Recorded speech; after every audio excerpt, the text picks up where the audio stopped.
नमस्कार, आप देख रहे हैं ये भारत की बात है और आपके साथ मैं हूं विवेक। देश का नंबर 1 शो है, इसलिए बराबर मैं कहता हूं कुर्सी की पेटियां आप जरूर बांध लीजिए। लेकिन सबसे पहले हम उन खबरों को बताएंगे कि आज बहुत कुछ क्या है आपके लिए।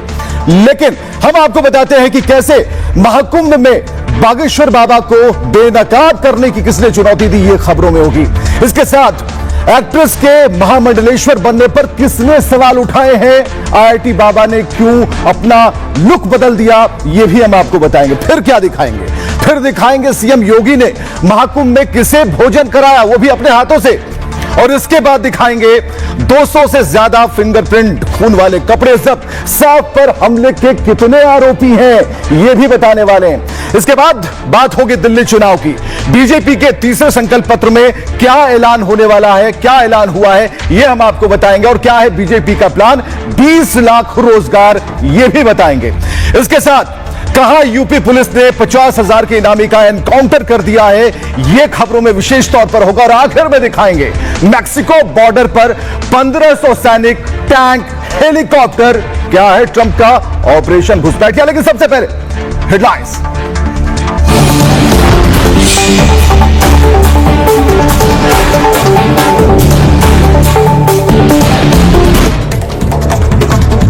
गणतंत्र दिवस की पूर्व संध्या पर राष्ट्रपति मुर्मू ने देश को किया संबोधित। कहा राष्ट्र के लिए संविधान सर्वोपरि, देश में एक राष्ट्र एक चुनाव जरूरी। इंडोनेशिया के राष्ट्रपति सुबियांतो होंगे 76वें गणतंत्र दिवस पर मुख्य अतिथि। पीएम मोदी से हुई राष्ट्रपति सुबियांतो की मुलाकात, दोनों देशों के बीच हुए कई अहम समझौते। दिल्ली में गणतंत्र दिवस पर जबरदस्त सुरक्षा इंतजाम, चप्पे चप्पे पर सुरक्षा कर्मी तैनात। परेड के लिए 6 लेयर की सुरक्षा, 15,000 से ज्यादा जवान तैनात। सेना एनएसजी ने संभाला मोर्चा। दिल्ली चुनाव के लिए अमित शाह ने जारी किया तीसरा संकल्प पत्र। 50,000 सरकारी नौकरी का ऐलान, पार्टी मजदूरों को देगी 5 लाख का दुर्घटना बीमा, 3 साल में यमुना होगी साफ। बीजेपी के संकल्प पत्र पर मनीष सिसोदिया का पलटवार, कहा दिल्ली को लाखों करोड़ों नौकरियों की जरूरत, बीजेपी हार रही चुनाव। बीजेपी ने केजरीवाल पर खड़े किए सवाल। सैफ अली खान पर हमले की जांच में एक नया खुलासा, पुलिस को कई और लोगों के हमले में शामिल होने का शक, पूछताछ के आधार पर जांच में जुटी पुलिस। सैफ हमले की हर एंगल से जांच कर रही है पुलिस, 200 से ज्यादा फिंगरप्रिंट किए गए इकट्ठा। सैफ अली खान के ब्लड सैंपल्स और कपड़े जांच के लिए फॉरेंसिक लैब भेजे गए। मस्जिदों पर लाउडस्पीकर को लेकर बॉम्बे हाईकोर्ट का आदेश, कहा लाउडस्पीकर किसी धर्म का अनिवार्य हिस्सा नहीं, नॉइज पॉल्यूशन काफी खतरनाक, पुलिस ले एक्शन। गणतंत्र दिवस पर संभल के जामा मस्जिद इलाके में लगे हिंदुस्तान जिंदाबाद के नारे, नमाजियों ने हाथों में तिरंगा लेकर किया देश प्रेम का संदेश, हर घर पर तिरंगा लगाने का आह्वान।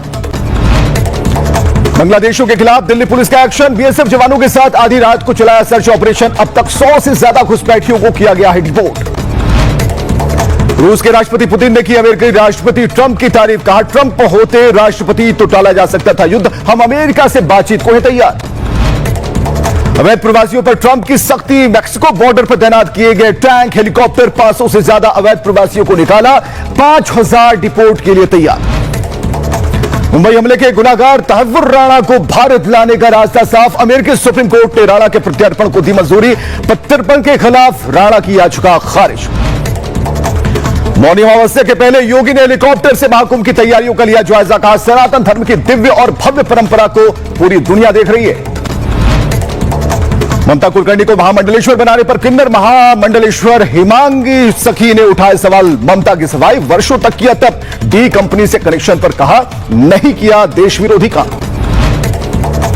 कानपुर में ऑटो चालक बनेगा गणतंत्र दिवस का अतिथि, पुलिस के अपमान से आहत होकर इच्छा मृत्यु की मांग की थी, डीएम ने सम्मान दिलाने के लिए बनाया गेस्ट। गूगल मैप ने फ्रांसीसी नागरिक को दिया धोखा, नेपाल की राजधानी काठमांडू के लिए निकले थे, पहुंच गए बरेली, पुलिस की मदद से पहुंचे सही सलामत। दुनिया के सबसे ऊंचे चिनाब ब्रिज पर श्रीनगर कटरा वंदे भारत का ट्रायल सफल, -10 डिग्री टेंपरेचर में भी चल सकती है ट्रेन, फरवरी में हरी झंडी दिखा सकते हैं प्रधानमंत्री।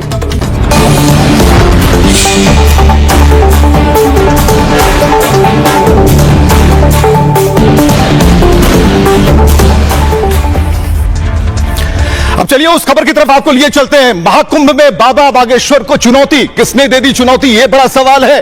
तो बाबा बागेश्वर को चुनौती देने वाला कौन? लेकिन इससे पहले हम महाकुंभ की कुछ झलक आपको दिखाते हैं। यह देखिए, यह अद्भुत नजारा है महाकुंभ में ड्रोन शो। एक साथ 2500 ड्रोन जब हवा में उन ऊंचाइयों तक गए और इसके बाद जो शो शुरू हुआ, इसमें ज्योतिर्लिंग के भव्य दर्शन भी देखने को मिले हैं।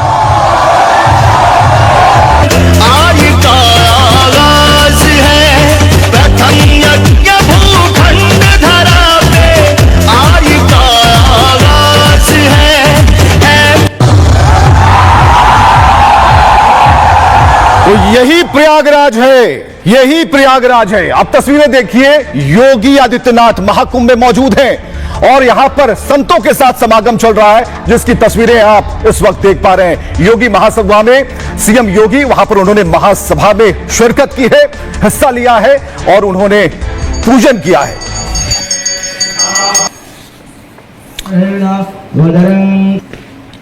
लेकिन योगी आदित्यनाथ संतों को अपने हाथों से खाना खिला रहे हैं, भोजन करवा रहे हैं और ये तस्वीरें हम आपको दिख रहे हैं जब योगी आदित्यनाथ ने संतों को भोजन अपने हाथों से परोसा है।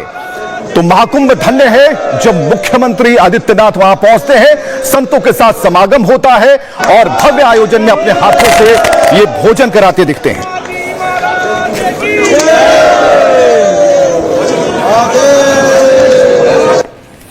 तो महाकुंभ में हर आम हर खास सब बराबर है और यहां पर अपर्णा यादव को आप देख पाएंगे, बीजेपी नेता जिन्होंने डुबकी लगाई है संगम में और आस्था की डुबकी और भगवान भास्कर को प्रणाम किया है, जिसकी तस्वीरें इस वक्त।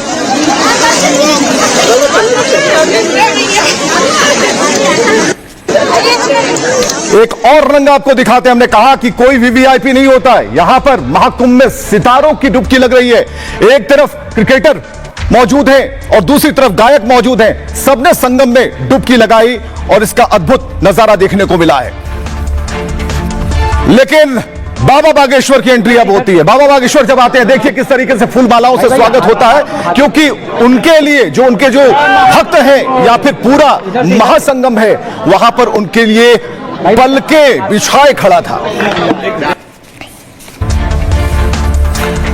लेकिन बाबा बागेश्वर को चुनौती मिलती है। अब ये बाबा देखिए, तीसरे नेत्र वाले बाबा हैं, सब कुछ देख लेते हैं, आंखों पर पट्टियां बांधे बांधे, इन्हें सब कुछ नजर आता है, इन्हें सब कुछ भविष्य भूत वर्तमान सब दिखता है।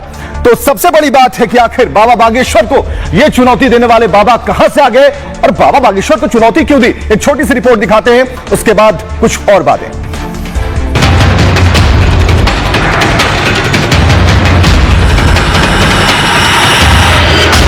पर्ची जो भी बनाते हैं वो ट्रिक द्वारा बनाते हैं। मैं इस बात का चैलेंज भी कर सकता हूं, बाधा भी कर सकता हूं। महाकुंभ में बाबा बागेश्वर की एंट्री हो चुकी है, लेकिन बाबा बागेश्वर के आने से पहले ही महाकुंभ में एक नए बाबा और उनकी चुनौती से घमासान छुड़ गया। चमत्कारी शक्तियों का दावा करने वाले ये संत हैं तीसरी आंख वाले बाबा, जिन्होंने महाकुंभ से बागेश्वर सरकार को सीधी चुनौती दे दी है। पर्ची जो भी बनाते हैं वो ट्रिक द्वारा बनाते हैं। मैं इस बात का चैलेंज भी कर सकता हूं, बाधा भी कर सकता हूं। आप धीरेन्द्र कृष्ण शास्त्री को भी चैलेंज? वो मेरे सामने पर्ची नहीं बना सकते। अगर वो मेरे सामने पर्ची बना ले तो मैं कोई भी किसी भी प्रकार का दंड स्वीकार करने के लिए तैयार। तीसरी आंख वाले बाबा को कल तक ज्यादा लोग नहीं जानते थे, लेकिन अब उनके चमत्कार और चुनौती की हर जगह चर्चा है। बाबा ने ऐलान कर दिया है कि बागेश्वर महाराज को बेनकाब कर दूंगा। महाकुंभ पहुंचे बाबा बागेश्वर का स्वागत तो जोरदार हुआ, लेकिन अब सबको इंतजार है कि वो तीसरी आंख वाले बाबा की चुनौती का जवाब कैसे देते हैं।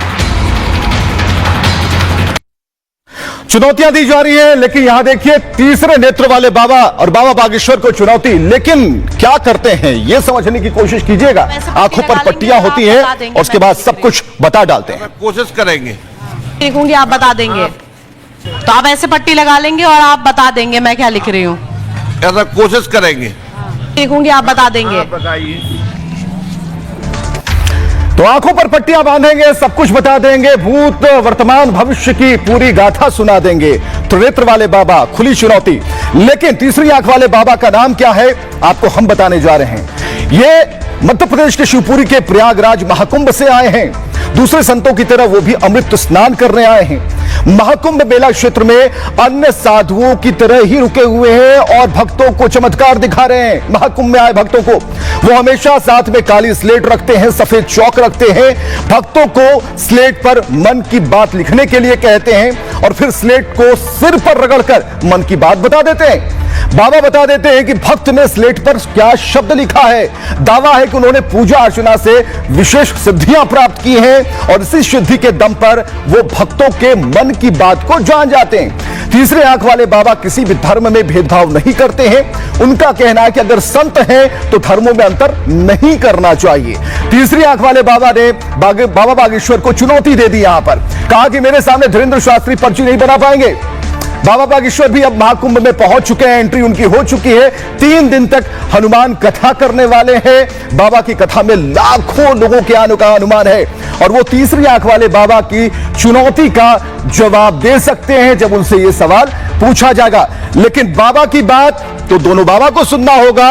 एक तरफ चुनौती पेश करने की बात कही जा रही है और एक तरफ बाबा बागेश्वर कहते हैं रियल नहीं, रियल पर भरोसा करना होगा। प्रयागराज महाकुंभ में हम भी डुबकी लगाने आए हैं, संगम में आस्था की डुबकी लगाने आए हैं, महापुरुषों के दर्शन करने आए हैं और इस अमृत उत्सव जो मना रहे हैं हम सब, अद्भुत है, अनूठा है। अब डुबकी लगा के देख करके बताएंगे और उद्देश्य केवल यही है, सनातन संस्कृति का प्रचार हो, हिंदुत्व का प्रचार हो और किसी भी प्रयोजन से हिंदू जाग जाए और भारत हिंदू राष्ट्र हो जाए। 3 दिन की कथा है, इसमें संकल्प ये है, हिंदू जगाओ, हिंदुस्तान बचाओ। सनातन की शक्ति है सुहानी शाह जो करती है ट्रिक। सुहानी शाह का नाम शायद तुमने सुना होगा, पहले नाम लिख देती है मन माइंड रीडिंग। वो भी माइंड रीडिंग नहीं करती, वो भी ट्रिक करती है। मेरे सामने वो भी माइंड रीडिंग नहीं कर सकती। अगर धीरेन्द्र कृष्ण शास्त्री 2 लाख व्यक्ति जहाँ खड़े हों, अगर वहां से आप ऐसे नरेंद्र गजेंद्र ऐसे नाम बोलोगे तो उनमें निश्चित ही 8-10 लोग होंगे ऐसे नाम के। जैसे धीरेन्द्र शास्त्री भीड़ में से लोगों को नाम से बुलाते हैं, वो तो आप भी बुला सकती हो, क्योंकि जब 5 लाख की भीड़ में ऐसा संभव ही कोई वैसा नाम हो जो ना हो। ऐसा आपको लगता है कि ना हो? ऐसे 2-3 खड़े हो गए तो हम बोल देंगे लाल दुपट्टा वाली बहन आ जा, तुमको नहीं बुलाया। तो ये ट्रिक है सर, क्योंकि इतनी लंबी भीड़ होती थी। अगर वो पहले से ऐसा जानते थे, जब उनके पास भीड़ नहीं लगती तब वो नाम से क्यों नहीं बुलाते थे?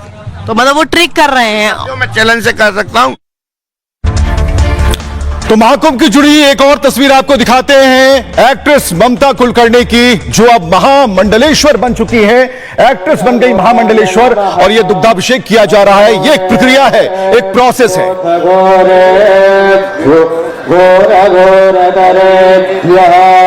नमस्ते अस्तु रुद्ररूपेभ्यः तत्पुरुषाय तो उस प्रोसेस को हम बता रहे हैं कैसे महामंडलेश्वर बना जाता है। इसके बाद पट्टाभिषेक की प्रक्रिया हो रही है। पट्टाभिषेक में ममता कुलकर्णी को बिठाया गया है और इसके बाद उनके ऊपर एक चादर डाली जाती है और यह पट्टाभिषेक कहलाता है।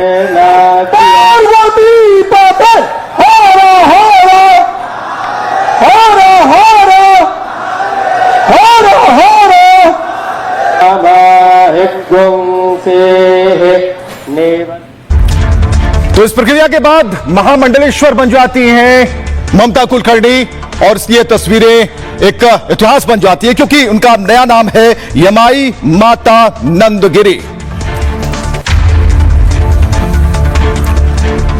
तो महामंडलेश्वर बनने के बाद आखिर बवाल क्यों मचा है, यह सोचने का विषय है कि आखिर सवाल जवाब कौन कर रहा है। तो हम आपको बताते हैं कि क्या अब एक नई चुनौती सामने है। ममता कुलकर्णी बॉलीवुड की चर्चित हस्तियों में से एक हैं। उन्होंने शाहरुख, सलमान जैसे बड़े सितारों के साथ काम किया है। 90 के दशक में तमाम मशहूर फिल्मों में नजर आई, लेकिन अब एक्ट्रेस ममता कुलकर्णी ने संन्यास ले लिया है। किन्नर अखाड़े में महामंडलेश्वर पद उन्हें दिया गया है और इसी के लिए महाकुंभ में अभी प्रक्रिया पूरी की जा रही है। हालांकि उनके महामंडलेश्वर बनने पर सवाल खड़े होने लगे हैं, कई तरह के सवाल हैं। किन्नर जगत गुरु हैं हेमांगी सखी ने किन्नर अखाड़े पर हमला बोल दिया है। उन्होंने कहा कि ममता कुलकर्णी का जीवन विवादों से भरा रहा है, उन पर डी कंपनी से रिश्तों के आरोप लगे हैं जो जांच का विषय है। अखाड़े में महामंडलेश्वर का पद बहुत ही सम्मानजनक होता है, ऐसे ऐसे में कैसे किसी भी शख्स को यह पद दिया जा सकता है, यह सवाल है। उन्होंने यह भी सवाल उठाया कि क्या ममता कुलकर्णी किन्नर हैं, क्योंकि किन्नर अखाड़े में उन्हें महामंडलेश्वर का पद मिला है। हालांकि कहते हैं कि कोई भी किन्नर अखाड़े में शामिल हो सकता है, इसमें कहीं कोई दिक्कत की बात नहीं है, और इसके लिए बस सनातन और किन्नरों में आस्था जरूरी होती है। अन्य 13 अखाड़ों जैसी कठिन साधना तपस्या भी इस अखाड़े में नहीं है। किन्नर अखाड़ा 2015 में स्थापित हुआ, लेकिन अभी तक मान्यता इसकी नहीं है। अभी किन्नर अखाड़ा जूना अखाड़े के अंतर्गत काम करता है, और यह एक जानकारी सामने आई, लेकिन सवाल अपनी जगह पर बनी हुई है। लेकिन सवाल जवाब आरोप क्या लगाए जा रहे हैं, और ममता कुलकर्णी ने इस पर क्या कुछ कहा है, नई महामंडलेश्वर ने क्या कहा है, देखिए। इस समाज को हम ऐसा गुरु दे रहे हैं जिस गुरु का बैकग्राउंड जो डी कंपनी के साथ रहा हो, जो ड्रग्स के आरोप में जेल में भी रह के आई हुई हो, और अचानक से भारतवर्ष के अंदर प्रकट हो जाती है मुंबई में, और फिर वीडियोस पे वीडियो वायरल करती है सोशल मीडिया पे ममता कुलकर्णी, और उसके बाद अचानक से मैं कहती हूँ कि कुंभ में प्रकट हो गई, अचानक से महामंडलेश्वर की उपाधि ले ली। मैं कहती हूँ क्या महामंडलेश्वर की उपाधि क्या सस्ती है? क्या महामंडलेश्वर का पद इतना छोटा हो गया है कि आप बिना शिक्षित दीक्षा देके महामंडलेश्वर पद पे बिठा रहे हैं? तो मैं क्या कहूं इसमें, क्या मतलब ऐसा लगता है कि अब हमें सनातन के साथ जुड़ने आए हैं, या सनातन का कुछ और ही मतलब हो गया है? डी कंपनी का नाम तो सब जगह, सब बॉलीवुड के ऊपर है, और डी कंपनी, आप किसको डी कंपनी बोलते? Sorry to say to me, I was never with a man. जिस आदमी का नाम मेरे साथ जुड़ा है, उसने कोई अपने देश पे बॉम्ब वॉम्ब नहीं लगाया, वो कोई एंटी नेशनल नहीं है। हाँ, उसको मैं अभी उसका साइड नहीं ले रही हूँ, लेकिन बार बार अब डी कंपनी, हाँ उसका लगाव थोड़ा ड्रग्स को हो सकता है। जैसे अभी किसी कोई शराब की कंपनी बना रहा है, कोई आज 1000 शराब की कंपनियां बन रही है, और आप पूरी फैमिली आनंद से शेयर करती है। अभी उनको उसका कोई पाप नहीं लगता, उसका कोई अंदर से उनको झंझोड़ता नहीं कोई। तो वैसा ड्रग्स के ऊपर आकर्षण किसी का हो सकता है। जैसे इतने सारे लोग ले रहे हैं, तो बनाने वाले भी होंगे, लेने वाले हैं इसलिए बनाने वाले, तो उसको क्यों उस चीज से आकर्षण है, वो आप खुद उनको पूछ लेना जब कभी अगर मौका मिला तो बाकी वो डी कंपनी है ही नहीं ना। तो नई महामंडलेश्वर कह रही है आकर्षण का केंद्र, लेकिन एक और आकर्षण की तरफ हम आपको लिए चल रहे हैं। आकर्षण ये है, ये देखिए, गोल्डन बाबा को उनके शिष्य ने गिफ्ट भेंट किया 200 करोड़ कीमत का सिंहासन, और ये आप देख पा रहे हैं 250 किलोग्राम का ये सिंहासन है, सोने का सिंहासन है। बाबा बगल में बैठे हैं, और सिंहासन की जरी चमक देखिए कि क्या किस तरीके से सिंहासन चमक रहा है। लेकिन जब सुर्खियों की बात चल रही है तो इन्हें कौन नहीं जानता, वायरल है IIT बाबा, लेकिन जरा लुक में चेंज है, यहां बदलाव दिखता है। यहां पर दाढ़ियों में है, बाबा है, क्लीन सेव हो गए, तो अब कह रहे हैं कि बाबा नहीं है। लेकिन बाबा अपनी बात कह रहे हैं, बाबा अपनी बात तर्कों के आधार पर करते हैं। क्या तर्क दे रहे हैं इस पर जरा हम आते हैं। तर्क है कि महाकुंभ में IIT वाले बाबा सुर्खियां बटोर रहे हैं, उनके कई बयान सोशल मीडिया पर वायरल हो रहे हैं। अब IIT बाबा के नए लुक पर चर्चा शुरू हो गई, क्योंकि बाबा ने अब क्लीन शेव का अवतार अपना लिया है। इस पर सवाल हुआ तो नए लुक का रहस्य बता दिया। उन्होंने कहा कि मूंछ थी तो आप IIT वाले बाबा बोल रहे थे, भगवान शंकर और श्री कृष्ण की दाढ़ी नहीं रखी थी उन्होंने, इसलिए कोई उन्हें श्री कृष्ण बाबा या फिर योगी नहीं बोलता था, इसलिए मैंने भी खुद को क्लीन शेव कर लिया है। तो ये बातें उन्होंने कही। तो सबसे बड़ी बात है कि आखिर किस तरीके से इस बात को तर्क दे रहे हैं, यह भी देखना जरूरी है। तो आपको मैं बाबा कहूं या इंजीनियर साहब कहूं, क्या कहूं? कुछ मत कहो, बट कुछ नहीं कैसे कहोगे? कुछ भी कह लो इसलिए। Okay, then I will call you Abhay ji. Okay, are you fine? तो मुझे सबसे पहले इस नए लुक के बारे में आप बताइए, क्योंकि लुक आपका एकदम ऐसा लग रहा है पैरेलल चेंज कर दिया आपने। ये चीज़ हर रोज बदलता रहेगा ना, अब हर रोज नया सरप्राइज मिलेगा लोगों को। तो ये नया सरप्राइज आपने ये विस्फोट कर दिया एक तरह से कुंभ की नगरी में। पहले से आप छाए हुए हैं और अब इस लुक के जरिए भी जरा ब्रीफ करिए ना, क्या क्या चेंज किया है? नहीं, शेयर किया है कपड़े वपड़े जैसे। ये तो मैं कभी भी कर ही सकता था ना, ये तो मैं पदयात्रा में बीच में ही पहनता था कार्गो वगैरह। मतलब मेरे को इतना कपड़ों से कभी नहीं था ना, और इसका मेन मकसद वही है ना कि कपड़ों से स्पिरिचुअलिटी को मापा नहीं जा सकता कि कपड़े किसने क्या पहने हैं, तो उसके हिसाब से वो कितना स्पिरिचुअली एनलाइटेंड है। लेकिन कई रहस्य खुलते जा रहे हैं, कई आकर्षण के केंद्र, उसमें एक आकर्षण और भी है। यह है आकर्षण का केंद्र महाकुंभ में राम सेतु का पत्थर जो तैर रहा है, और इसी पत्थर पर भगवान राम ने पैर रखे थे और लंका विजय किया था। तो जरा पत्थर देखिए, यह आकर्षण का एक बड़ा केंद्र है। तो यह आकर्षण का केंद्र है, लोग उसे छूना चाहते हैं, प्रणाम करना चाहते हैं, लेकिन जरा इस पत्थर के बारे में भी जानना जरूरी है, जो सिर्फ शिला नहीं है बल्कि आस्था का केंद्र है। तो महाकुंभ के मेले में तैरने वाला पत्थर तो बहुत चर्चा का केंद्र बना हुआ। यह पत्थर रामेश्वरम से लाकर महाकुंभ मेला क्षेत्र में रखा गया। जूना अखाड़े के टेंट में भक्त पत्थर के दर्शन करने के लिए पहुंच रहे हैं। संतों का कहना है कि इस पत्थर का संबंध त्रेता युग से है और इसी पत्थर के जरिए भगवान श्री राम ने लंका जाने का मार्ग बनाया था। रामायण में लिखा है, जब रावण ने सीता का अपहरण किया था तब राम ने लंका पर चढ़ाई के लिए समुद्र के बीचों बीच पुल बनाया। वानर सेना ने पत्थरों पर श्री राम लिखकर समुद्र में उसे फेंका, जो तैरने लगा, और फिर इसी तरीके से मात्र 5 दिन में पुल का निर्माण हो गया। लंका जाने के लिए बनाए गए इस पुल को राम सेतु के नाम से जानते हैं। हालांकि वैज्ञानिक इस चमत्कार का कोई और ही कारण बताते हैं। उनका मानना है कि राम सेतु का निर्माण में प्यूमाइस स्टोन का काम हुआ था, और इस पत्थर का निर्माण विशेष तौर पर ज्वालामुखी के लावा से होता है। इसमें जो छेद होते हैं उनके जरिए हवा से इधर से उधर तक पास हो सकती है, और इसकी वजह से प्यूमाइस स्टोन का वजन काफी कम हो जाता है, और इसी वजह से यह पत्थर पानी के ऊपर तैरने लगती है। राम सेतु को लेकर धर्म और विज्ञान दोनों की अलग अलग मान्यता है और आस्था है। तो लगातार राम सेतु की बात हो रही है, उस पत्थर की बात हो रही है, और सवाल इस बात को लेकर है कि जो लोगों की जो आस्था है वो सिर चढ़कर बोल रही है। तो अगली जो खबर है उसकी तरफ हम आपको लिए चलते हैं। सीधे उस खबर पर आते हैं, घुसपैठियों पर सबसे बड़ा ऑपरेशन।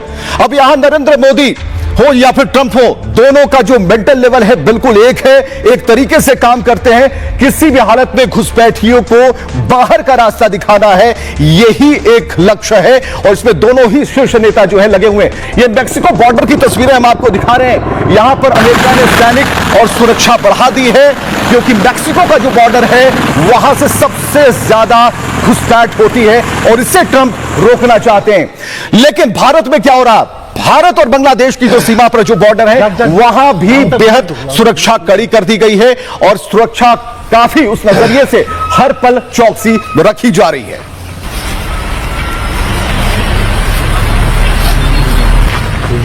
तो अवैध प्रवासियों पर जो है एक्शन लगातार जारी है। कुछ तो तस्वीरें हम आपको और तस्वीरें हम बता रहे हैं कि अवैध प्रवासियों पर एक्शन किस तरीके से जारी है। उस बॉर्डर की तस्वीरें, मैक्सिको बॉर्डर की तस्वीरें हम लगातार दिखा रहे हैं। और सबसे बड़ी बात कि जो सैनिक हैं, जो कि विमान, सैन्य विमानों के जरिए उन्हें पहुंचाया जा रहा है बॉर्डर के उस पार। इसके बाद की तस्वीरें हम आपको दिखाते हैं। ये दिल्ली में जब बांग्लादेशी घुसपैठियों की तलाश, यानी कि भारत और यूएस एक जैसे काम कर रहे हैं, इसके बाद की तस्वीरें हम आपको दिखाते हैं। तस्वीरों में आप देख पाएंगे कि किस तरीके से जो घुसपैठी हैं उनको भगाने का काम जारी है। तो ये सैकड़ों अवैध प्रवासी अमेरिका छोड़ रहे हैं, जिसमें आप देख पा रहे हैं उन्हें चिन्हित किया गया है और उन्हें भगाया जा रहा है, और इनकी संख्या 500 से भी ज्यादा है, जिनकी तस्वीरें इस वक्त आप देख पा रहे हैं।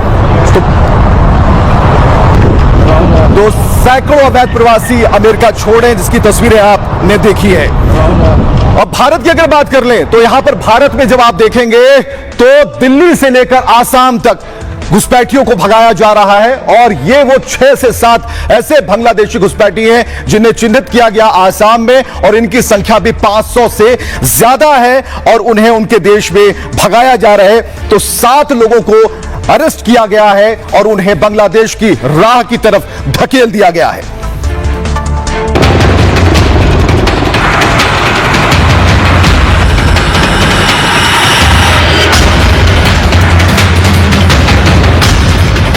घुसपैठियों के खिलाफ ट्रंप और मोदी ने एक साथ छेड़ दिया है सबसे बड़ा अभियान। अमेरिका में ट्रंप चुन चुनकर अवैध प्रवासी और घुसपैठियों को निकाल बाहर कर रहे हैं। 500 से ज्यादा को गिरफ्तार किया है और सैकड़ों को उनके देश भेज दिया गया है। और बॉर्डर पर टैंक, हेलीकॉप्टर और जवानों का ऐसा कड़ा पहरा तैनात कर दिया है कि कई प्रवासी अवैध तरीके से एंट्री की सोच भी नहीं पाए। ट्रंप जैसा काम हिंदुस्तान में मोदी भी कर रहे हैं। भारत में बांग्लादेशी घुसपैठियों के खिलाफ बड़ा ऑपरेशन चल रहा है। अवैध रूप से देश में रह रहे बांग्लादेशियों पर ताबड़तोड़ एक्शन हो रहा है। दिल्ली से लेकर मुंबई और असम तक में करीब 500 बांग्लादेशी पकड़े गए हैं। दर्जनों को देश से निकाल भी दिया गया है और पैगाम दे दिया है कि घुसपैठियों की अब खैर नहीं है। तो घुसपैठियों पर सबसे बड़ा एक्शन जारी है। सबसे बड़ा एक्शन, दुनिया का सबसे बड़ा निर्वासन अभियान शुरू हो गया है।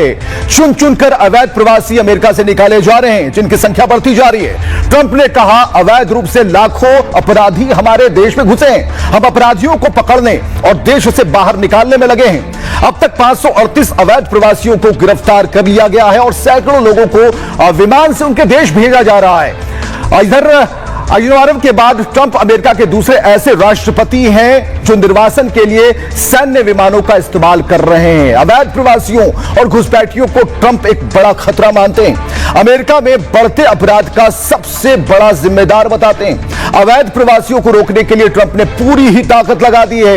मैक्सिको बॉर्डर पर भेजे 1500 सैनिक, टैंक, हेलीकॉप्टर ताकि आप तैनात रहें वहां पर। अमेरिका में अवैध प्रवासी सबसे ज्यादा मैक्सिको बॉर्डर से आते हैं, लेकिन ट्रंप ने यह बॉर्डर सील कर सुरक्षा की अभी एक दीवार खड़ी कर दी है। घुसपैठियों के खिलाफ अगर भारत की बात करें तो नरेंद्र मोदी ने एक बड़ा ऑपरेशन शुरू कर दिया है और इस ऑपरेशन के तहत चुन चुनकर बांग्लादेशी घुसपैठिए बाहर निकाले जा रहे हैं। अकेले दिल्ली में 9000 बांग्लादेशियों की पहचान हो गई है। इनमें से करीब 500 ऐसे हैं जिनके पास फर्जी दस्तावेज हैं। दिल्ली में 50 से ज्यादा घुसपैठिए गिरफ्तार कर लिए गए, जिनमें से तकरीबन 20 को वापस बांग्लादेश भेज दिया गया है। सरकार मानती है कि घुसपैठिए बड़े अपराध कर घूमते रहते हैं, कोई आपराधिक रिकॉर्ड नहीं होता, इन्हें फायदा मिलता है।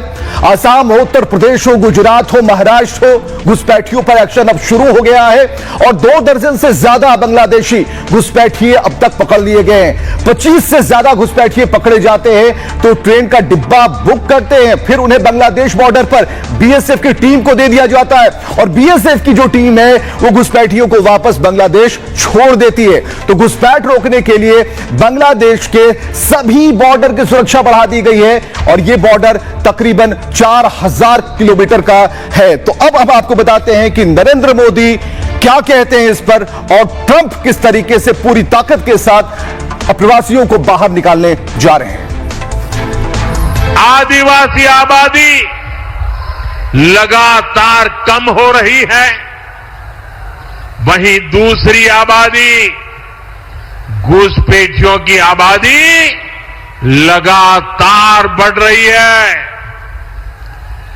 डेमोग्राफी में इतना तेज बदलाव आदिवासियों की, हिंदुओं की घटती हुई आबादी। First, I will declare a national emergency at our southern border. America में अवैध प्रवास को तुरंत रोका जाएगा। सरकार लाखों अवैध प्रवासियों को उनके देश वापस भेजने की प्रक्रिया शुरू करेगी। हम फिर रिमेन इन मैक्सिको की नीति लागू करेंगे, यानी जो मैक्सिको से आ रहे हैं वो वहीं रहें। जो लोग आएंगे हम उन्हें पकड़कर बॉर्डर पर छोड़ देंगे। मैक्सिको बॉर्डर पर और अधिक सैनिकों और संसाधनों की तैनाती की जाएगी ताकि अमेरिका में ऐसे अवैध प्रवासी और अपराधी घुस ना पाएं। I will end the practice of catch and release. Trump का एक्शन जारी है और ट्रंप राष्ट्रपति बनते ही उन्होंने एक्शन शुरू कर दिया है। लेकिन मैक्सिको के पास क्या हो रहा है ये हम आपको दिखा रहे हैं। ये वीडियो वायरल है, इसमें मैक्सिको बॉर्डर से जो घुसपैठ की तस्वीरें हैं आप देख पा रहे हैं कि किस तरीके से मैक्सिको बॉर्डर को सील किया गया है और कैसे सीढ़ियों के जरिए, सबसे बड़ी बात है फेंसिंग की गई है, बावजूद इसके सीढ़ियों के जरिए इस पार से उस पार यानी कि यूएस के अंदर प्रवेश करने की कोशिश लगातार की जा रही है, जिसे रोकने के लिए ट्रंप ने कड़ा एक्शन लिया है। और इसके बाद बांग्लादेशी किस तरीके से, बॉर्डर की तस्वीर हम आपको दिखा रहे हैं जहां भारत और बांग्लादेशी में झड़प होती है और दोनों के ही, और ये झड़प की तस्वीरें हम आपको दिखा रहे हैं। फसल चुराने बांग्लादेशी घुसे, ये आरोप लगा दिया गया है। अब चलिए इसकी पूरी हिस्ट्री, क्या इतिहास कहता है और किस तरीके से अभी ये झड़प कहती है और किस तरह घुसपैठियों को बाहर निकालने का रास्ता साफ किया जा रहा है, ये बता रहे हैं। अमेरिका की अगर बात करें तो तकरीबन 1.5 करोड़ अवैध प्रवासी वहां पर मौजूद हैं। अवैध प्रवासियों का जो सबसे बड़ा रूट है वो मैक्सिको है। अमेरिका और मैक्सिको के बीच 3000 किलोमीटर का बॉर्डर है और यह बॉर्डर रेगिस्तान, नदी, पहाड़ों के बीच फैला हुआ है। कई जगह पक्की पेट्रोलिंग ना होने से घुसपैठिए जो है इसका फायदा उठाते हैं। टूरिस्ट और स्टूडेंट वीजा पर बहुत से लोग अमेरिका आते हैं और लेकिन वो वापस नहीं जाते, छिपकर रहने लगते हैं। लेकिन अवैध प्रवासियों के लिए अमेरिका में वन एंट्री ऐप भी चलता था, जिसके जरिए बाकायदा इंटरव्यू और पड़ताल होती थी। चयन होने पर प्रवासी को अमेरिका में रहने का लाइसेंस मिलता था। लेकिन अमेरिका में अवैध प्रवासियों की संख्या बढ़ती चली गई। इससे ट्रंप ने इस वन एंट्री ऐप को बंद कर दिया है और 20 लाख के करीब अवैध प्रवासी अब तक निकाले जा चुके हैं। अब भारत की बात कर लें तो भारत के 17 राज्यों में बांग्लादेशी अवैध रूप से रह रहे हैं। एक रिपोर्ट कहती है कि 2 करोड़ बांग्लादेशी भारत में हैं। ये बांग्लादेशी 5 राज्यों तक फैले बॉर्डर से घुसते हैं। दरअसल भारत बांग्लादेश के बीच 4000 किलोमीटर की सीमा है और बॉर्डर के बड़े इलाके में नदी है, जंगल है, पहाड़ है और यहीं पर दोनों देशों के बॉर्डर के कुछ इलाकों में फेंसिंग नहीं है और इसी का फायदा उठाकर ये घुसपैठिए भारत के अंदर आते हैं। भारत में फर्जी आधार राशन कार्ड बनाने वाले कई गैंग हैं जो बांग्लादेशियों को अवैध रूप से रहने में मदद करते हैं। वोट बैंक के लिए कई सियासी दल इनका इस्तेमाल करते हैं। इसलिए धीरे धीरे बांग्लादेशी घुसपैठिए देश के आधे हिस्से में फैल गए हैं, जिन्हें अब निकाल बाहर करने की जो प्रक्रिया है वो शुरू कर दी गई है। लेकिन इस पर हम आपको बताते हैं कि जो विशेषज्ञ हैं उनका क्या कहना है, किस तरीके से इस पूरे मसले को वो देख पा रहे हैं। बॉर्डर फेंसिंग को लेके हमारे और बांग्लादेश के बीच में समझौते हुए हैं। बॉर्डर फेंसिंग इसलिए ज़रूरी है ताकि वहां पर जो अपराधी, जो क्राइम रिलेटेड जो इंसिडेंट्स होते हैं उसको हम लोग बंद कर सके। बॉर्डर फेंसिंग के जो भी समझौते आज तक हुए हमारा ये मानना है कि बांग्लादेश उसको एक पॉजिटिव अप्रोच के साथ, कंस्ट्रक्टिव अप्रोच के साथ इसको इम्प्लीमेंट करेगा हमारे साथ, ताकि जिस प्रकार की गतिविधियां क्राइम को लेके, अपराध को लेके, ह्यूमन स्मगलिंग को लेके, कैटल स्मगलिंग को लेके जो चलता है बॉर्डर पे, एक क्राइम फ्री बॉर्डर बनाने की जो हम लोग की सोच है उसको एक स्वरूप दिया जाए। जो भी गतिविधियां हमारे पड़ोस में या हमारे क्षेत्र में भारत के इर्द गिर्द होता है उस पर हम हमेशा पैनी नजर बना के रखते हैं और ऐसे गतिविधि खासकर जिसका ताल्लुक हमारे सिक्योरिटी सुरक्षा के साथ है, राष्ट्रीय सुरक्षा के साथ है, उस पर हमारी नजर रहती है और जो जिस प्रकार का जो कदम उठाने हैं हमको वो हम उठाएंगे। तो ट्रंप हो या फिर मोदी हो, राष्ट्रहित सर्वोपरि है और इसको लेकर घुसपैठियों को बाहर निकाला जा रहा है और ट्रंप इस काम में लग गए हैं और 500 से अधिक इनकी संख्या जिन्हें अब धकेलने की तैयारी है। लेकिन अगली खबर पर आते हैं। सैफ पर हमला, कितने आरोपी, ये सवाल खड़े हो रहे हैं कि आखिर हुआ क्या। अभी तो एक पकड़ा गया था। ये तस्वीरें जब सैफ अली खान लीलावती अस्पताल के बाद अपने आवास पर लौटते, अपने घर लौटते हैं, तब की तस्वीरें और वहां पर फैंस को हाथ हिलाकर उनका अभिवादन करते हैं। और इसके बाद जो तस्वीर है, सैफ के घर मुंबई की पुलिस पहुंचती है क्योंकि इन्वेस्टिगेशन पूरी नहीं हुई है, अभी भी जांच जारी है, अभी भी पूरा यह मामला उलझा हुआ है जिसकी तह तक जाने की पुलिस कोशिश कर रही है। इसके बाद क्या होता है ये हम आपको बता रहे हैं। आरोपी शरीफुल इस्लाम शहजाद है, पकड़ा गया है, लेकिन फिंगरप्रिंट मैच नहीं कर रहे और यही परेशानी है, चेहरा मैच नहीं कर रहा है। तो सबसे बड़ी बात है कि आखिर कौन है आरोपी, क्या बयानों में अंतर है, जो सैफ कह रहे हैं वो सही है, करीना जो कह रही है वो सही है, या जो पुलिस की थ्योरी है वो सही है। रिपोर्ट दिखाते हैं।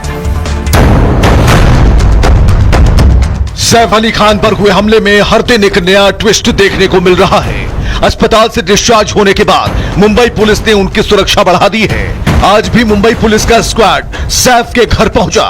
बताया जा रहा है कि सैफ पर हमले के वक्त शरीफुल के अलावा दूसरा आरोपी भी मौजूद था और पुलिस इसे लेकर जांच कर रही है। मुंबई स्क्वाड की टीम इस समय सैफ अली खान के घर पर पहुंची है, जो अंदर जाकर पूछताछ की। यही नहीं, मुंबई पुलिस की तरफ से जो सिक्योरिटी दी गई है लगातार उसकी भी देखिए जांच की जा रही है। तो सवाल है कि कितने आरोपी हैं, फिंगरप्रिंट्स किसके थे, और अगर 1 दर्जन अगर फिंगरप्रिंट्स हैं तो उसके पीछे कौन कहानी रच रहा है। पकड़ से बाहर है और इसी को पकड़ना है। चलिए हम आपको बताते हैं क्या उलझन है। सैफ अली खान पर हुए हमले को लेकर खुलासा, बहुत बड़ा खुलासा। हमलावर अकेला नहीं था, उसके साथ कोई और भी था। मुंबई पुलिस को शक है कि 1 से ज्यादा आरोपी थे। शरीफुल के साथ हमले में कोई और भी शामिल था और पुलिस को जांच के दौरान जो इनपुट्स मिले हैं उसके आधार पर पुलिस सामने है। हमले के दौरान शरीफुल के साथ दूसरा आरोपी भी था और मुंबई पुलिस ने जांच के दौरान सैफ के घर से सैंपल्स लिए थे। 200 से ज्यादा फिंगरप्रिंट्स के सैंपल लिए गए हैं और कहा जा रहा है, बताया जा रहा है कि जो फिंगरप्रिंट है, मिलान जब हुआ बहुत मुश्किल आ रही है। हमलावर शरीफुल से फिंगरप्रिंट का मिलान नहीं हो पा रहा। पुलिस ने शनिवार को सैफ का ब्लड सैंपल भी लिया।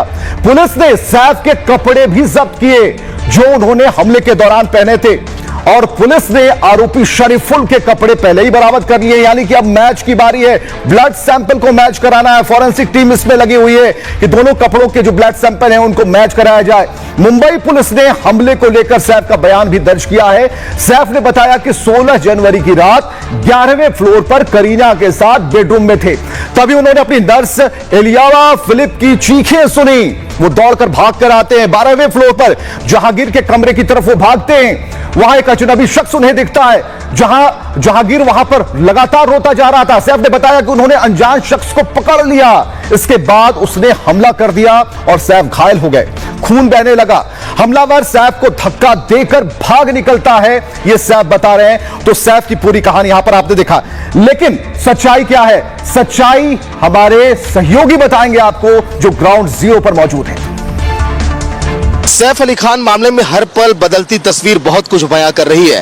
ताजा अपडेट यह है कि मुंबई पुलिस जब फिंगरप्रिंट मैच कर रही थी, लगभग 200 वहां पर फिंगरप्रिंट एकत्रित किए गए, लेकिन इसके बावजूद अभी तक फिंगरप्रिंट का मिलान नहीं हो पाया जो सैफ अली खान के घर से फिंगरप्रिंट लिए गए थे। वहां पर आरोपी पक्ष के वकील ने भी ये बात कही थी कि हाँ, अभी बहुत कुछ है जो इस केस में सुलझना बाकी है और उन्होंने भी जांच और पुलिस की कार्यप्रणाली पर सवाल उठाए। लेकिन सवाल अभी भी वहीं पर है। सवाल है, क्या ये दोनों एक हैं? लगता है कि ये दोनों एक हैं, लेकिन यही तो गुत्थी है कि अगर ये दोनों अगर एक हैं तो ढेर सारे फिंगरप्रिंट और जो फेस जो कट लिए गए हैं वो क्या है? इसके बाद ये कोर्ट में पेश किया गया आरोपी शरीफुल, जिसकी तस्वीरें आप देख पा रहे हैं और ये तस्वीरें बता रही हैं कि अभी भी ये केस जो है वो पकड़ से बाहर है, जिसे पकड़ना एक बड़ी चुनौती पुलिस के लिए हो चली है। सैफ के पकड़े गए हमलावर को लेकर कई सवाल खड़े हो रहे हैं। आरोपी के वकील ने शुक्रवार को कोर्ट में कहा कि सीसीटीवी में जो दिख रहा शख्स है वो अलग है। शरीफुल को पुलिस ने गलत तरीके से आरोपी बना दिया है। मुंबई पुलिस ने कोर्ट में फेस को पकड़ने की अनुमति मांगी कि जो हम एक तकनीक अपनाते हैं और इस टेस्ट में फोटो और वीडियो में दिख रहे शख्स की पहचान करते हैं। इस टेस्ट को एक लैब में किया जाता है जिसमें शख्स की 3D इमेज बनाई जाती है और ऐसी इमेज जो सीसीटीवी फुटेज में दिख रही है ठीक वैसे ही उसे तैयार भी किया जाता है। फोटो तैयार होने पर उसका मिलान होता है। हर एंगल से फोटो का मिलान होने के बाद परिणाम पर पहुंचते हैं और यह टेस्ट सभी एक्सपर्ट्स की मौजूदगी में होता है और इस टेस्ट को पूरा करने के लिए एक लंबा वक्त लगता है। एक्सपर्ट्स की माने तो इसमें 48 से 72 घंटे का समय लग सकता है। मुंबई पुलिस सैफ के हमले के मामले में भी ऐसा ही करेगी। पुलिस के पास आरोपी का सैफ के घर पर सीढ़ियों वाला एक वीडियो, जो फोटो आप देख पा रहे हैं, तकनीक के सहारे वीडियो की मदद से 3D फोटोज बनाई जानी है। सीढ़ियों पर चढ़ते और उतरते हुए एंगल से फोटो बनाई जाएगी, जिसके फोटो और सीसीटीवी फुटेज को एक्सपर्ट मैच करेंगे और यही आधार बनेगा फोटो और वीडियो में दिख रहे शख्स की पहचान होती है या नहीं। वीडियो से बनी फोटो और असली फोटो के मिलान से पुलिस को यह पता चलेगा कि आरोपी कौन है। लेकिन एक्सपर्ट की हम बात बता रहे हैं कि जो एक्सपर्ट हैं वो क्या कहते हैं इस पूरे मसले पर, कैसे मिलान करेंगे और यह कितना कठिन और आसान है, एक्सपर्ट की जुबानी।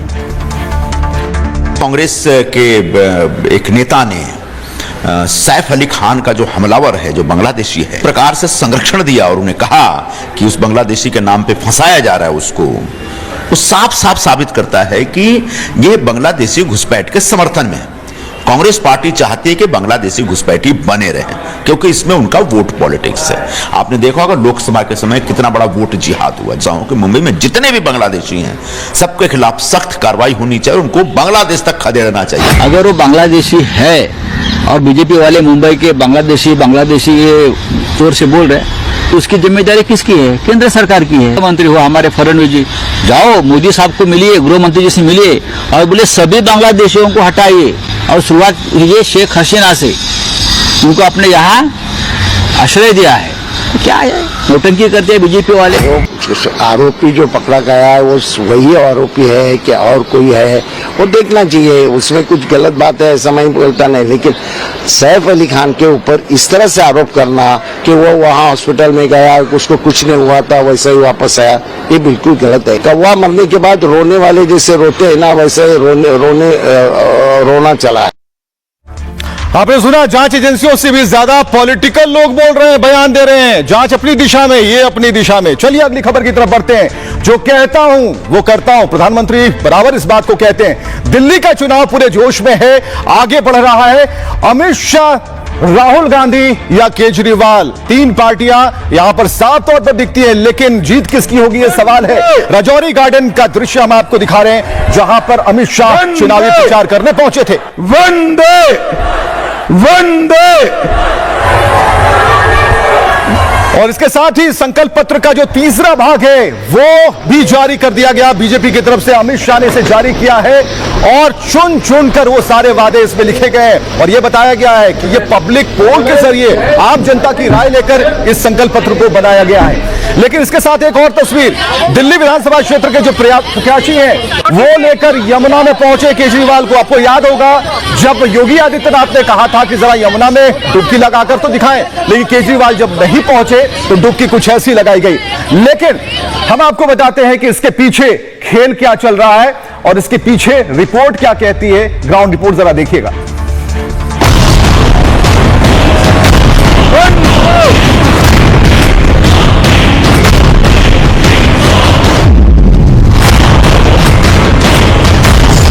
झूठ, फरेब और धोखे की राजनीति कठोरता से दंड दीजिए और भारतीय जनता पार्टी के पॉलिटिक्स ऑफ परफॉर्मेंस को आप काम करने का मौका दीजिए।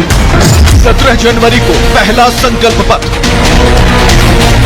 दुनिया में स्कूल के बारे में कहा जा रहा है, ये क्लासरूम का घोटाला भी, वह भी छोटा मोटा नहीं करते, 1300 करोड़ रुपए का क्लासरूम का घोटाला कर दिया।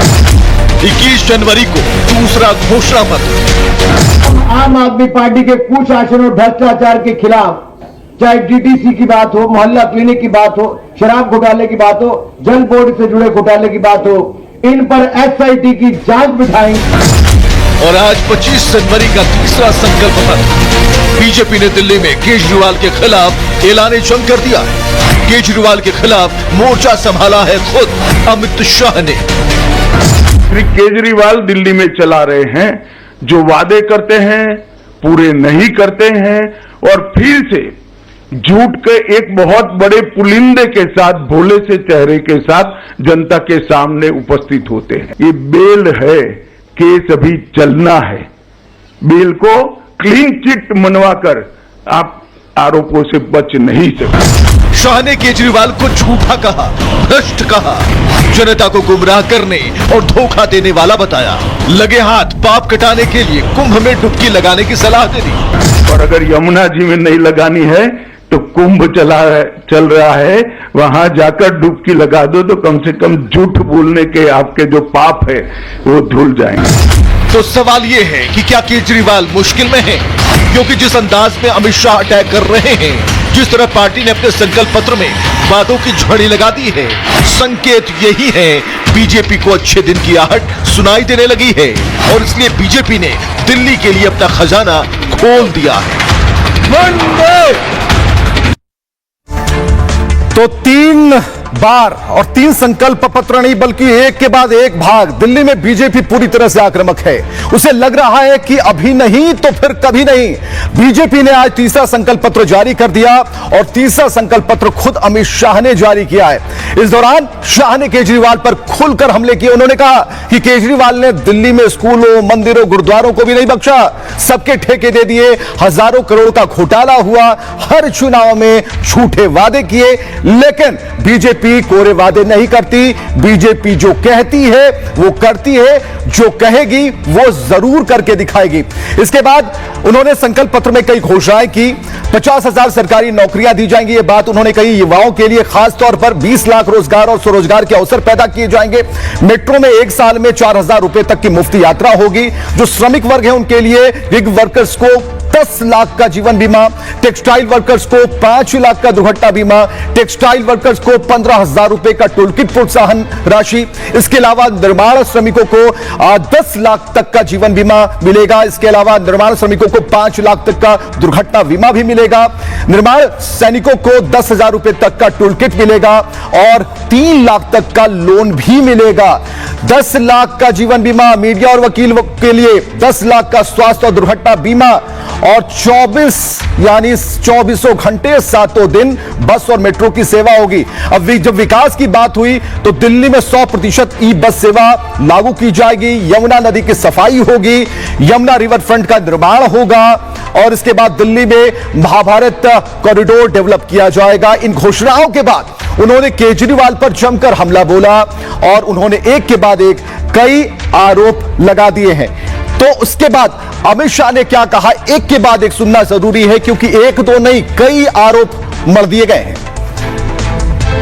कैसी सरकार श्री केजरीवाल दिल्ली में चला रहे हैं, जो वादे करते हैं पूरे नहीं करते हैं और फिर से झूठ के एक बहुत बड़े पुलिंदे के साथ, भोले से चेहरे के साथ जनता के सामने उपस्थित हो। मेरे राजनीतिक जीवन में मैंने इस प्रकार से सफाई से झूठ बोलने वाला व्यक्ति मेरे जीवन में नहीं। करप्शन मुक्त करने का वादा किया था। आपके कितने एमएलए, एमपी, आप स्वयं, आपका मंत्रिमंडल करप्शन के ही चार्ज में गए हैं और एक नई टर्मिनोलॉजी क्रिमिनल जस्टिस सिस्टम में श्री केजरीवाल ने इसको जन्म दिया है। भारतीय जनता पार्टी के लिए संकल्प पत्र विश्वास का सवाल होता है और करने वाले कामों की सूची होता है। ये कोरे वादे नहीं होते हैं। दिल्ली में नरेंद्र मोदी जी और उनकी सरकार, केंद्र सरकार काम न करती तो आज दिल्ली रहने लायक न होती। इस कगार पर हम पहुंच गए होते। भाजपा की संस्कृति है जो कहते हैं वो करते हैं और आप पार्टी की संस्कृति है कि वादे कर एक बार सत्ता में आ जाओ, bye bye tata good bye कर फिर अगले साल चुनाव में फिर से भोला सा चेहरा बनाकर लोगों के सामने खड़े हो जाओ। शाह जी दिल्ली के लोगों के साथ मजाक क्यों करते हो? झूठ बोलना तो चलो दूसरी बात है, कानून व्यवस्था तो दिल्ली के लोगों ने आपके हाथ में दे रखी है। दिल्ली के लोगों को, दिल्ली के व्यापारी को सिक्योरिटी तो दे दो। दिल्ली का व्यापारी दहशत में जी रहा है गैंगस्टर्स के।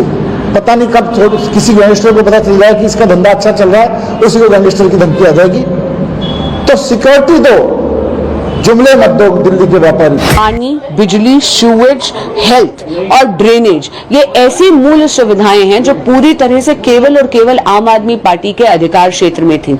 लेकिन एक दशक में दिल्ली में इनमें व्यवस्थाएं पूरी तरीके से चरमरा गई है। इसीलिए अब दिल्ली को बहाने नहीं बदलाव चाहिए, दिल्ली में भाजपा सरकार चाहिए। संकल्प पत्र झूठ का पुलिंदा है, जुमला पत्र है। उन्होंने कहा हर चीज में झूठ बोलती है बीजेपी। इनकी पार्टी का नाम बड़का झूठा पार्टी है। श्री जी के कहने के बाद कि हम झुग्गी में, कच्ची कॉलोनी में रहने वाले लोगों को रीडेवलपमेंट का मौका मिलेगा, ये अपने आप में बहुत बड़ा है और हम समझते हैं दिल्ली भारतीय जनता पार्टी को मौका देने जा रही है। अमित शाह जी से हाथ जोड़ के एक निवेदन करूंगा, मेरे साथ कल उनके द्वारा शासित गुड़गांव चलें जो हरियाणा में है और उनके द्वारा ही शासित नोएडा चलें जो उत्तर प्रदेश के अंदर है। गली गली में बड़े बड़े शोरूम, एक हजार गज के शोरूम बने हुए हैं शराबों के। अमित शाह बताएं कि वो शोरूम किसने बनाए हैं? वो तो भारतीय जनता पार्टी की सरकार ने बनाए हैं। तो जुबान से बात आगे निकल चुकी है और जुबान से बात कहां तक पहुंची है? पोस्टर वार तक पहुंच गई है और पोस्टर के जरिए भी हमले हो रहे हैं। ये जरा देखिए, बीजेपी की तरफ से जारी किया गया पोस्टर और आपदा से मुक्त कराना है, ये पोस्टर जारी किया गया है। लेकिन यहां पर आप भी पीछे नहीं है, आप पार्टी पोस्टर जारी करती है। यहां पर देखिए, ये पोस्टर आपकी तरफ से लगाए गए हैं और दिल्ली के विधानसभा के प्रत्याशी की फोटो भी चस्पा कर दी गई है। इसके बाद देखिए आप पार्टी का किस तरीके से बीजेपी यहां पर उसे घेरती है। शीश महल में महिला सांसद को पिटवाया ये, और उसके बाद हम आपको बता रहे हैं कि पोस्टर यहीं खत्म नहीं होते, इसके बाद कई पोस्टर तो शुरू होते हैं। पोस्टर अगर आप देखेंगे तो ये कैंपेन देखिए, वीडियो कैंपेन, 10 सिर आज जरा सुनिएगा सभी दिल्ली इस वीडियो कैंपेन को। मैं रावण हूं, मेरे 10 सिर आज भी जिंदा है।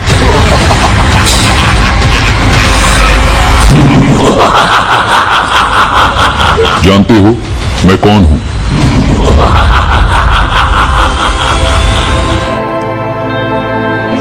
हनुमान, चेहरे पर ये चिंता काका। जैसे रावण के 10 सिर थे, वैसे ही दिल्ली में भी एक रावण है। यह रावण है गाली गलौच पार्टी। इसके भी 10 सिर हैं और हर सिर एक अवगुण का प्रतीक है। लेकिन इस बीच में कांग्रेस का भी पोस्टर सामने आता है और कांग्रेस की तरफ से भी यहां पर पोस्टर के जरिए हमला बोला जाता है और यहां पर बीजेपी और आप दोनों को लपेटे में लेती है कांग्रेस। उसके बाद यहां आप पार्टी किस तरीके से यहां पर दिखते, केजरीवाल को ईमानदारी सारे बेईमानों पर पड़ेगी भारी, तो ये बातें कही गई। तो पोस्टर वार के जरिए भी अपनी अपनी बातें कही जा रही हैं, आरोप लगाए जा रहे हैं और यह साबित करने की कोशिश की जा रही है कि जो कहा जा रहा है, जो कहे जा रहे हैं वादे, वो पूरे नहीं होंगे। तो दिल्ली में पोस्टर वार लगातार जारी है। तो दिल्ली का चुनाव एक नए लेवल पर पहुंच गया है। दिल्ली में पोस्टर वार है, रोजाना नए नए पोस्टर जारी किए जा रहे हैं। बीजेपी और आप में पोस्टर की एक जंग चल पड़ी है और पोस्टर में दोनों एक दूसरे को नीचे दिखा रहे हैं। शनिवार को भी दोनों ने कई नए पोस्टर जारी किए और दिल्ली की यह जंग अब तक बीजेपी और आपके बीच में थी। दिल्ली की इस लड़ाई में अब कांग्रेस भी मैदान में आ गई है और कांग्रेस ने पोस्टर जारी कर शीला दीक्षित के कामों को गिना दिया। कांग्रेस ने पोस्टर में 70 फ्लाईओवर और स्मूथ ट्रैफिक का जिक्र किया, लाडली योजना, सीसीटीवी, महिलाओं के लिए सुरक्षित माहौल को गिनाया। कांग्रेस ने पोस्टर में अरविंद केजरीवाल पर सीधा अटैक कर दिया। उन्होंने पोस्टर में केजरीवाल चोर है तक कह दिया है। पार्टी ने गड्ढे वाली सड़कें, ट्रैफिक जाम का जिक्र किया, अंधेरी गलियां, अपराध को बढ़ावा देने की बात कही। कांग्रेस के इस पोस्टर पर आपने पलटवार कर दिया। आपने अपने पोस्टर में कांग्रेस को बेईमान कहा। पार्टी ने पहली बार पोस्टर में राहुल गांधी पर हमला बोला। आपने लिखा केजरीवाल की ईमानदारी सारे बेईमानों पर पड़ेगी भारी। तो ये पोस्टर लगाए गए हैं। तो दिल्ली में पोस्टर बार लगातार जारी है, लेकिन आपको सुनना जरूरी है कि सिर्फ पोस्टर से नहीं, जुबानों से भी हमले लगातार जारी हैं। आम आदमी पार्टी बीजेपी की बी टीम है। इन दोनों के बीच में कोई फर्क नहीं। दिखावा और कुछ दिखाते हैं, पर असली बात तो यह है ना, ये जुगलबंदी है बीजेपी और आम आदमी पार्टी के बीच। आम आदमी पार्टी को किसने खड़ा किया? अन्ना हजारे आंदोलन किसने शुरू किया? प्रेरणा कहां से आई? समर्थन कहां से आया? सब लोग जानते हैं कहां से आया। ये तो आरएसएस का हाथ था ना इसके बीच में, इसके पीछे। देहात की कहानी है चुरचुरो और मुरमुरो। कंधा में कंधा मिला करके जयराम रमेश इंडी गठबंधन बनाए थे, उसमें केजरीवाल को गले से लगा के रखा था। पार्लियामेंट के चुनाव में गलबहियां लगाया था। तो गलबहियां काहे के लिए लगाया? विपक्ष के लोगों का 3 तलाक हर समय चल रहा है। पार्लियामेंट के चुनाव में हलाला हलाला हलाला करके 7 हो गए और अभी 3 तलाक तलाक तलाक करके जयराम रमेश अलग हो गए। अब समझ में आ रहा है ये लोग नरेंद्र मोदी के विरोधी हैं, देश के विरोधी। हजरत शैतान के एजेंट आकर कहेंगे ओवैसी भाषण तो अच्छा देता है मगर मेरे भाई बीजेपी को हराना है। अरे कमबख्तो, बेशर्मो, चुल्लू भर पानी में डूब मरो। पार्लियामेंट का इलेक्शन तो मैं नहीं लड़ा था, तो कैसे बीजेपी को तुमने जीतने दिया? ना केजरीवाल पसंद करता है आपकी लीडरशिप को, ना मोदी पसंद करते हैं, ना कांग्रेस पार्टी पसंद करती है। कांग्रेस ने जिसको उम्मीदवार बनाया उसका मकसद जीतना नहीं है, वो सिर्फ चंद वोट लेकर बीजेपी को कामयाब कराना चाहता है। तो मुंडे मुंडे मती भिन्ने अपने अपने विचार, अपने अपने बयान। लेकिन अगली खबर की तरफ चलते हैं जहां चप्पे चप्पे पर नजर है, इसलिए क्योंकि 76वां गणतंत्र मनाने की तैयारी हम सभी कर रहे हैं। यहां पर इस बार इंडोनेशिया के राष्ट्रपति इस बार मुख्य अतिथि के तौर पर होंगे और उनकी तस्वीरें आप देख पा रहे हैं, एक सुखद मुलाकात की तस्वीरें हैं। और श्रीनगर की अगर हम बात करें, इसके बाद हम कई तस्वीरें आपको दिखाते चलते हैं। श्रीनगर की तस्वीरें जहां सुरक्षा बलों को की जो जबरदस्त तैयारी यहां पर आप देख पा रहे हैं, कड़ाके की ठंड है लेकिन तैयारी और जोश देखिए। तो दिल्ली भी आपको लेकर चलेंगे। श्रीनगर के बाद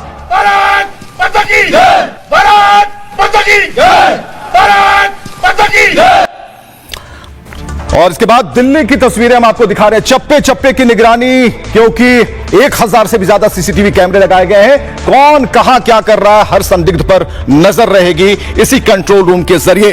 तो चप्पे चप्पे की निगरानी हो रही है, सुरक्षा के पुख्ता इंतजाम किए गए हैं। इसके बाद कानपुर की तस्वीरें दिखा रहे हैं जहां गणतंत्र दिवस पर सुरक्षा कड़ी कर दी गई है, हर जगह चेक किया जा रहा है और यहां पर आम लोगों से भी पूछा जा रहा है। अगर कोई संदिग्ध पाया जाता है तो उसकी जांच होती है।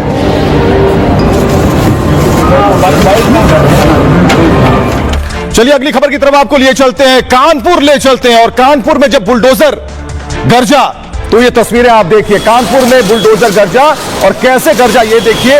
मुस्लिम बहुल इलाके में ये बुलडोजर गरजा है और अतिक्रमण पर ये बुलडोजर गरजा है, इसलिए ये काफी अहम है, खास है। और सबसे बड़ी बात की जो यहां कानपुर के मेयर हैं, उन्होंने खुद मोर्चा संभाल रखा था। मेयर का नाम है प्रमीला पांडे और उन्होंने हेलमेट लगा रखा था। तो ये तस्वीरें आपको दिखा रहे हैं, बुलडोजर एक्शन, हेलमेट लगाकर खुद मेयर पहुंची और जहां भी अतिक्रमण नजर आया आदेश दिया कि आप उसे हटा दें, अवैध कब्जा बर्दाश्त नहीं होगा।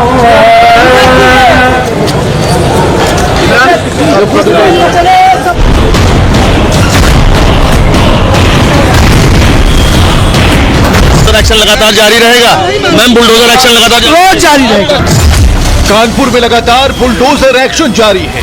कानपुर की मेयर प्रमीला पांडे खुद अवैध अतिक्रमण को ध्वस्त करा रही हैं। उन्होंने साफ कर दिया है, बुलडोजर का एक्शन रुकने वाला नहीं है।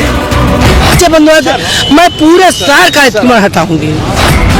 साफ है, कानपुर की मेयर जिस तरीके से हेलमेट पहनकर अवैध अतिक्रमण को गिरवा रही है, जाहिर है अवैध कब्जे को किसी भी कीमत पर बर्दाश्त नहीं किया जाएगा। तो कानपुर में अवैध अतिक्रमण पर बुलडोजर एक्शन जारी है और किस तरीके से बुलडोजर एक्शन हुआ ये हम आपको बता रहे हैं। शहर की सड़कों मोहल्लों पर से अवैध कब्जा हटाने के लिए यह चला और शहर की मेयर प्रमीला पांडे खुद बुलडोजर लेकर पहुंची थी। कानपुर के मुस्लिम बहुल इलाके में बुलडोजर की कार्रवाई हुई, कहीं कोई पत्थरबाजी न कर दे इसलिए वहां पर पुलिस फोर्स तैनात किया गया। हेलमेट खुद प्रमीला पांडे लगाई हुई थी और प्रमीला पांडे काफी सजग भी थी। भारी पुलिस फोर्स वहां पर मौजूद थी। अवैध अतिक्रमण को हटाया गया, अवैध दुकानों को ध्वस्त किया गया। बुलडोजर एक्शन लगातार जारी है। शहर के बाजारों से अवैध अतिक्रमण को हटाया गया, जो अवैध घर बनाए गए हैं उसके अवैध हिस्से को गिराया गया। सड़कों नालियों पर अवैध कब्जे को नष्ट कर दिया गया और प्रशासन की कार्रवाई के बाद लोग खुद ही अवैध कब्जा हटाने लगे। जो दुकानें लगा रखी थी उसे समेटने लगे, सड़कों पर जो उनकी दुकानें थी।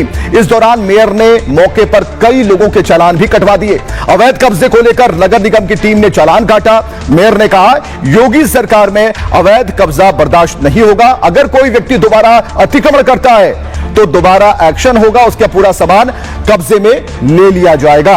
और चलिए इसके बाद हम आपको अगली खबर की तरफ लिए चलते हैं और तहव्वुर राणा की बात करते हैं। प्रत्यर्पण की बात जो है वो सामने आ गई है।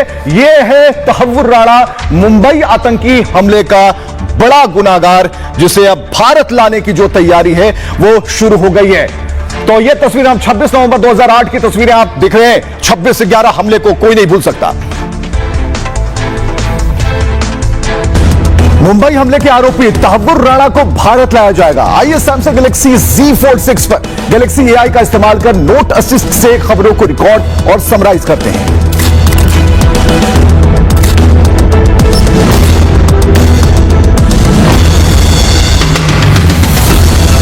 तो अमेरिकी सुप्रीम कोर्ट ने तहव्वुर राणा के प्रत्यर्पण को मंजूरी दे दी है। 26/11 मुंबई हमले के आरोपी तहव्वुर राणा को जल्द भारत लाया जाएगा।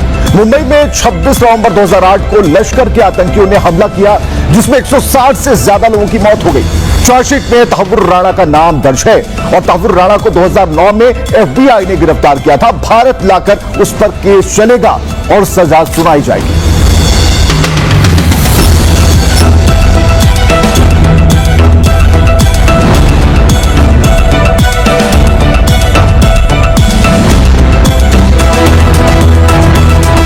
तो ये था आपके लिए सरल अंदाज में खबरों की सटीक पेशकश गैलेक्सी AI की मदद से सैमसंग गैलेक्सी Z Fold 6 पर।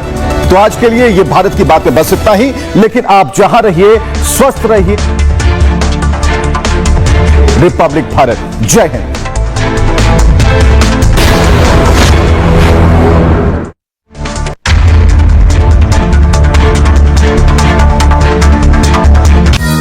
पावर्ड बाय एक हिंट तो देते, हिंट बड़े आराम से। क्या आपको पता है आपका और हमारा बहुत ही लंबा और करीबी रिश्ता है।